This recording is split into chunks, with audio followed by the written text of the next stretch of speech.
My wife handed me a printed certificate with my name on it. Congratulations, she said, not smiling. You're officially enrolled in the Modern Man Transformation Program, 12 weeks every Saturday morning. I already paid the $2,400 from our joint account. I stared at the paper, reading words like deconstructing toxic patterns and embracing evolved masculinity. For 10 years, I'd worked 70-hour weeks as a construction foreman so she could pursue her psychology degree and then her passion projects. I'd never once complained, never once asked for gratitude. I just did what men in my family had always done, provided, protected, and kept my head down. Apparently, that made me toxic. This is a joke, right? I finally managed. No joke. You need this, Marcus. You need to understand how your aggressive masculine energy is damaging our relationship and, honestly, damaging you. She pulled out her phone and showed me a video of some guy crying about how his father never hugged him. This is what healthy masculinity looks like. Vulnerability, emotional availability, not this stone-cold provider thing you've got going on. If you're into honest stories about relationships, trust, and betrayal, hit that follow button. You won't want to miss the next one. The guy in the video looked broken, defeated, like someone had convinced him that everything natural about being a man was somehow wrong. And my wife was showing it to me like it was inspirational. When does this start? I asked quietly. Next Saturday, 9 a.m. to noon. Dr. Rebecca Chen runs it. She's amazing. She's helped hundreds of men break free from their conditioning. Her eyes were bright with excitement, like she was sending me to some kind of spa retreat instead of masculine reprogramming camp. I could have exploded, could have told her exactly where she could shove her transformation program, but something in her expression stopped me. She wasn't being malicious. She genuinely believed she was helping me, saving me from myself. That made it worse somehow. She'd been so consumed by her psychology studies and whatever online communities she joined that she couldn't see how insulting this was. So instead of fighting, I smiled. You know what? You're probably right. Maybe I do need to work on myself. Her face lit up like Christmas morning. Really? You're open to this? Completely. In fact, I'm going to throw myself into this program fully. No half measures.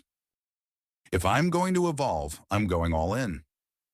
She actually hugged me, pressing her face into my chest like she used to when we first met. This is going to be so good for us. You have no idea. She was right about that. She had no idea, because I wasn't planning to just attend her masculinity makeover program. I was going to become exactly the kind of man she claimed she wanted. And by the time I was done, she'd be begging for the toxic version back. After she went to bed that night, I stayed up researching. I found Dr. Rebecca Chen's website, read through her methodology, watched her YouTube videos. She was a clinical psychologist who specialized in what she called masculine behavioral recalibration. Her approach was essentially to convince men that every traditionally masculine trait, leadership, decisiveness, stoicism, protectiveness, was actually a trauma response that needed to be healed. I also found the online communities where my wife had been spending her time. Forums full of women complaining about their emotionally unavailable husbands, sharing tactics to make men more present and vulnerable. My wife had posted about me multiple times, describing how I was too focused on work and unable to access his emotions. Her friends had recommended Dr. Chen's program, calling it life-changing. They were about to find out just how life-changing it could be. I spent the week preparing. I bought a journal for documenting my emotional journey. I downloaded meditation apps and podcasts about masculine healing. I even started a private Instagram account where I posted daily affirmations about embracing vulnerability. When my wife found it 3 days later, she nearly cried with joy. "You're really taking this seriously," she said, scrolling through my posts. One said, "Today I'm learning that my need to fix problems is just a way to avoid feeling feelings." Another, "Strength isn't about providing, it's about being present with discomfort."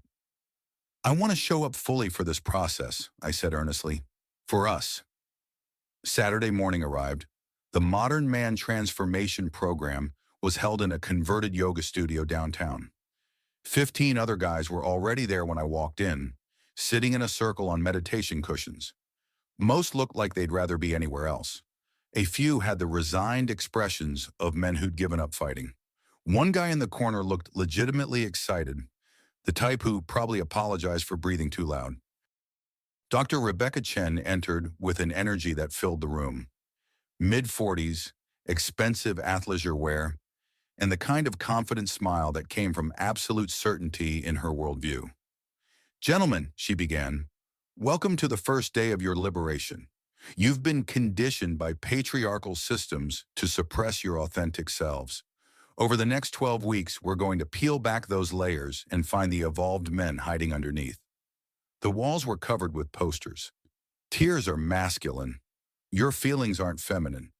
Leadership is listening, not commanding."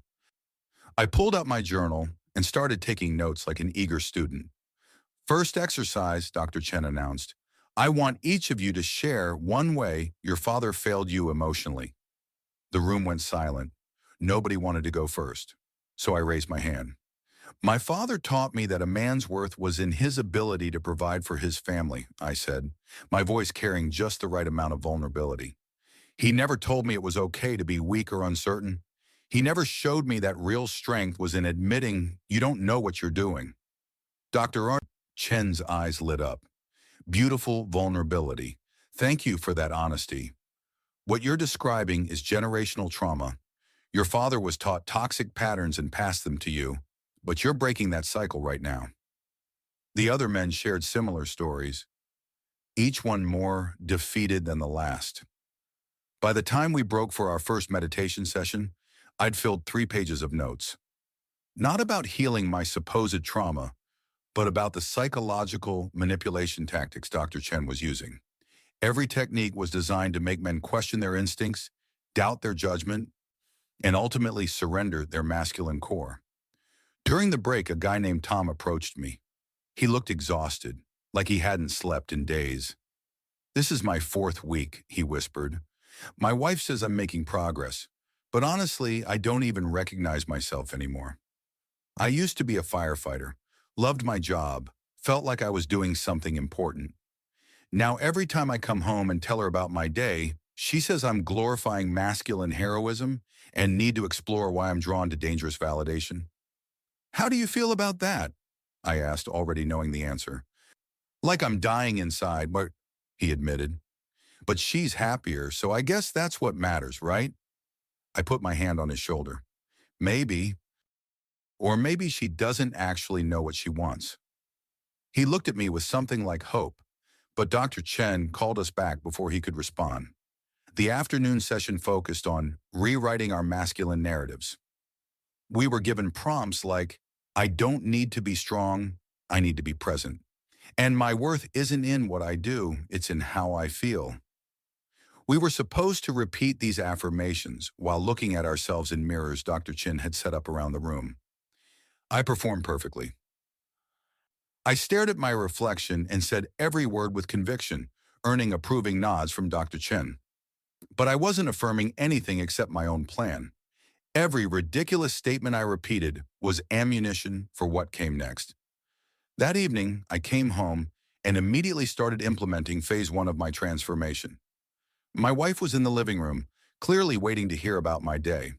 "How was it?" she asked eagerly. "Transformative," I said honestly. Dr. Chen helped me realize how much of my identity has been built on toxic patterns.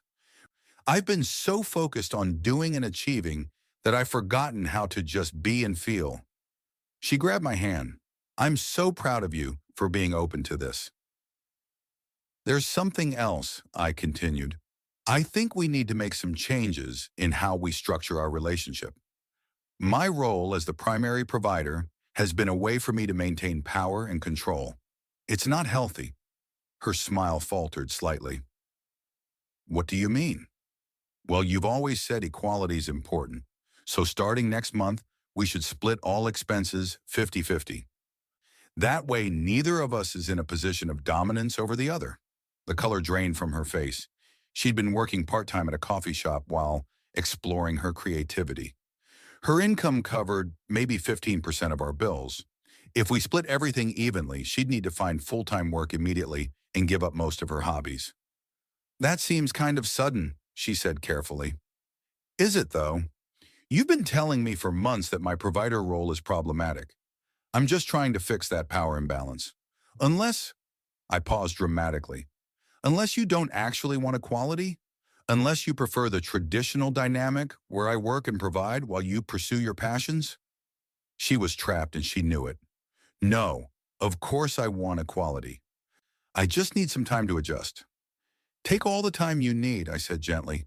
The new arrangement starts in 4 weeks. That should give you time to find something full-time. I could see the panic in her eyes, but she couldn't object without contradicting everything she'd been preaching. That night, I downloaded an app that could schedule automated text messages. I programmed it to send her emotional check-ins every 30-45 minutes throughout her workday. Things like, feeling really vulnerable right now. Can we talk when you're free? And I'm processing some childhood wounds. Need your support? And just want you to know I'm thinking about how my masculine conditioning has affected us. The messages started the next morning. By 10 a.m., my phone was buzzing with her responses. Honey, I'm at work. Can this wait? By noon, I love that you're being more open, but maybe space these out? By 2 p.m., please, I have a meeting. We'll talk tonight. But the messages kept coming, just like Dr. Chen had taught me. An evolved man doesn't suppress his emotions just because it's inconvenient for others. An evolved man prioritizes emotional honesty over social convenience. When she got home that evening, she looked stressed. Marcus, those texts. It's a lot. I'm just trying to be more emotionally available, I said, using her own words against her. You've always said I'm too closed off. I'm opening up to you throughout the day so you can feel more connected to my inner world. Isn't that what you wanted? She opened her mouth to argue, then closed it. How could she complain about me doing exactly what she had demanded? Phase 2 launched that weekend. I started using all her expensive skincare products, leaving them scattered across the bathroom counter. Her $120 face cream, her organic serums, her specialty hair masks. I used them all with enthusiasm, making a mess in the process. Babe, did you use my retinol serum? She asked Sunday morning, staring at the chaos. Oh, yes. Dr. Chen talked about how traditional masculinity creates arbitrary boundaries around self-care. I'm exploring my feminine energy through skincare and wellness rituals. Her eye twitched slightly, but she forced a smile. That's great. Maybe just be a little neater? Neatness is just another form of control and suppression, I replied, quoting one of her favorite psychology articles. I'm learning to be more free-flowing and intuitive. The bathroom became a disaster zone, but she couldn't complain without contradicting her own ideology about men embracing their feminine side.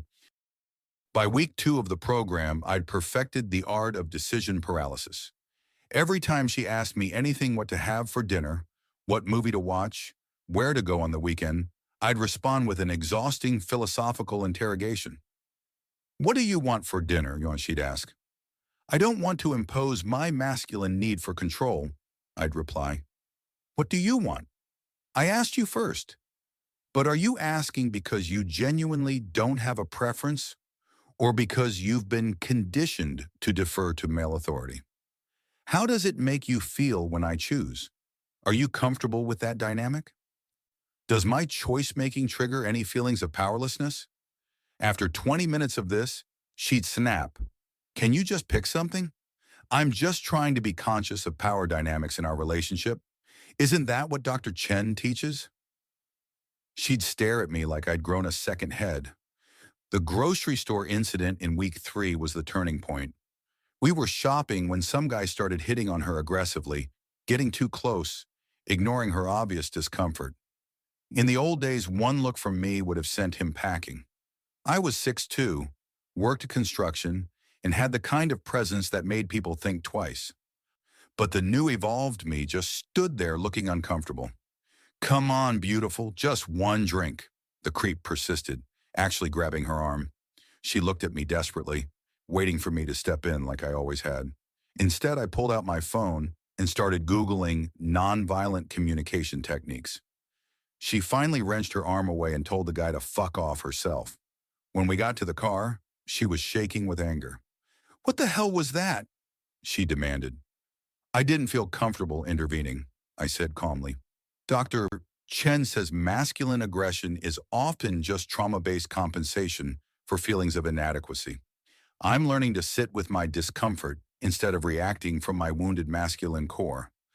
That wasn't trauma. That was... She stopped herself, realizing what she was about to say. That was what?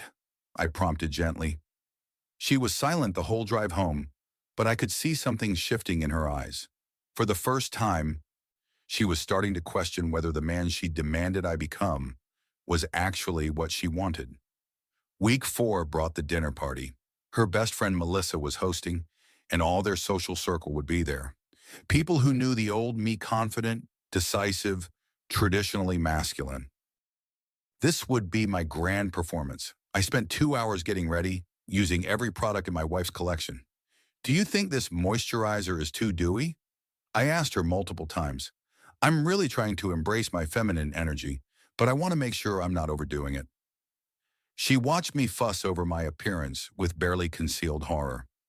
At the party, I was a revelation. When the men gathered to talk about sports and work, I declined to join. "I'm moving away from those competitive masculine spaces," I explained to Melissa's husband. "They reinforce toxic patterns. I'd rather discuss emotional wellness. Has anyone here read any good poetry lately?" I've been writing some pieces about vulnerability and healing. The room went quiet. Someone coughed. My wife looked like she wanted to disappear. When dinner was served, I did something that would have been unthinkable for the old me. The host accidentally gave me the wrong dish. Instead of politely correcting the mistake, I just sat there staring at it. "Honey, that's not what you ordered," my wife whispered. "I know," I said, poking at the food uncertainly. "But I don't want to be confrontational or demanding. Maybe this is what I'm supposed to have tonight." The universe works in mysterious ways. Her friend's husband, a lawyer named Brad, looked disgusted. The waiter walked away, and I continued eating food I hadn't ordered, talking about how important it was to surrender control and trust the flow of life. Later, when Melissa's husband, Brad, spilled red wine on the white tablecloth, creating a scene, I had a complete emotional breakdown. "Oh my God," I said, my voice rising with panic. "This is so overwhelming. The chaos, the energy, I can't handle it. Does anyone else feel this? I need to ground myself. Can someone help me find a quiet space to process these feelings?" Every eye in the room was on me. My wife looked like she wanted to crawl under the table. "Maybe you could just help clean it up?" she suggested through gritted teeth. "I don't want to assume that's my role," I replied loudly. "That would be imposing gendered expectations. Everyone here is equally capable of handling this. Why should I step in just because I'm male?" That's exactly the kind of patriarchal thinking Dr. Chen is helping me deconstruct. The drive home was explosive. "What the fuck was that?" she screamed the second we were in the car. "I was being the evolved man you wanted. Non-dominant, emotionally available, aware of my masculine privilege. That wasn't evolved. That was, what? Pathetic?" I suggested. She went silent, the word hanging between us like a bomb. She'd almost said it, almost admitted that the man she demanded I become was exactly the kind of man she actually despised. "I just think you're taking this too far," she said finally. "How can someone take evolution too far? Either you want me to grow past toxic masculinity or you don't. Which is it?" She had no answer. Week 5 was when I implemented the emotional check-in protocol. Every evening, I'd initiate 3-hour conversations about my feelings, my childhood, my fears, my insecurities. I'd ask her to validate every emotion and help me process every thought. "I've been thinking about what Dr. Chen said about masculine conditioning," I'd begin, settling onto the couch with my journal. "I realized my father never modeled vulnerability for me. He was always strong, always had the answers. And I think that's created this pattern where I feel like I need to have everything figured out. but Dr. Chen says true strength is admitting you don't know. So I want to explore this fear I have of appearing weak or uncertain. Can we talk about this for a while? At first, she was supportive. This was what she'd wanted, a man who wasn't afraid to be vulnerable. But after 2 hours of circular conversations about feelings with no resolution or action, I could see her energy draining. Maybe we could watch that show you wanted to see, she'd suggest weakly. Television is just escapism, I'd respond, using her own words from months ago. I think it's more important that we stay present with these emotions. Don't you want me to continue growing? Or are you saying my emotional needs are too much for you? She was trapped. Every complaint she had played right into my hands.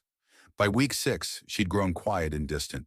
She started spending more time out of the house, working longer shifts at the coffee shop she'd always complained about. The automated messages kept pinging her phone every 45 minutes. Feeling disconnected from you today. Can we talk about our emotional intimacy? She'd stop responding to most of them. The Saturday morning session that week focused on releasing masculine shame. Dr. Chen had us write letters to our fathers, expressing all the ways their masculine modeling had damaged us. When it was my turn to share, I read a letter so emotionally raw and vulnerable that several men were in tears by the end. It was complete fiction, of course. My dad was a good man who taught me valuable lessons, but Dr. Chen ate it up. This is the breakthrough we've been working toward, she announced. Marcus is showing us what true masculine evolution looks like. He's not afraid to feel, to cry, to admit that his father's model of masculinity was harmful. The other men looked at me with something between admiration and envy. I was the star student, the proof that the program worked. What they didn't know was that I was documenting everything recording sessions on my phone, saving all the materials Dr. Chen handed out, keeping detailed notes on every manipulation tactic. Tom, the firefighter from week 1, approached me during the break. "Man, how do you do it?" he asked. "How do you just let go of everything that made you who you are?" "Who says I have?" I replied quietly. He looked at me with sudden understanding. "You're faking this. I'm giving them exactly what they asked for. There's a difference. But why? If you don't believe in it, because sometimes the only way to prove a point is to push it to its logical conclusion. Watch what happens next." That evening, my wife was waiting for me when I got home. She'd clearly been crying. "We need to talk," she said. "Of course, I'm always open to emotional processing. Let me get my journal." "No," she cut me off. "No journal. No processing. Just talk, like normal people." "Normal is just another word for unexamined patterns," and I replied. "Dr. Chen says—" "I don't care what Dr. Chen says," she shouted. "I can't take this anymore. You're not you. You're this weak, needy, emotional mess, and I hate it. I hate who you become." "But this is what you wanted," I said calmly. "A man who's evolved past toxic masculinity. A man who's in touch with his emotions and isn't dominated by aggressive masculine energy." "No." Tears were streaming down her face now. "This isn't what I wanted. I don't know what I wanted. But it wasn't this. You used to be strong. You used to take charge. You used to make me feel safe and protected. Now you can't even order dinner without having an existential crisis about power dynamics. So you want me to go back to being toxic? You were never toxic. You were. You were a man, a real man. And I miss him so much." There it was. The admission I'd been waiting for. She'd spent months attacking the very qualities she now admitted she missed. She'd tried to destroy the man she'd fallen in love with, only to discover that the replacement was everything she actually despised. I let the silence hang between us for a long moment. "So all that talk about evolved masculinity and toxic patterns, what was that?" "I don't know," she sobbed.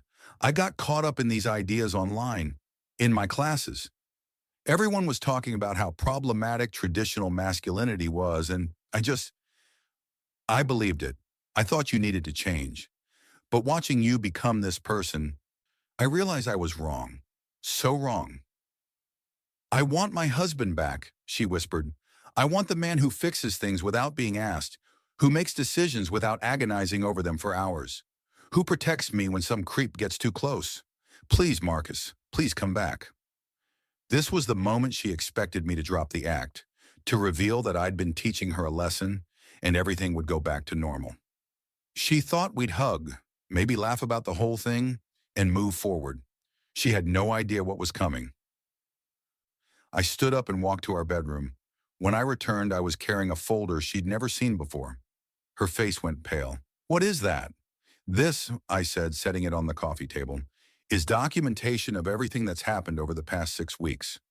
Screenshots of your posts in those online forums where you discussed me like I was a project that needed fixing.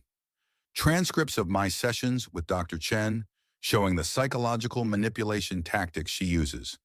Recordings of you celebrating my transformation, right up until you realized you destroyed something you actually valued. Marcus, let me finish. You spent months systematically attacking everything masculine about me. You didn't just suggest I could improve or grow. You told me I was fundamentally flawed, that my core identity was toxic and needed to be cured. You spent $2,400 of our money to send me to a program designed to break down who I am and rebuild me according to your ideology." I opened the folder to reveal the second document underneath. Her eyes went wide. "These are divorce papers. I've already signed them." "No," she breathed. "No, please. I made a mistake. I see that now. We can fix this. A mistake is forgetting to buy milk. What you did was launch a sustained campaign to fundamentally change who I am because you decided I was broken.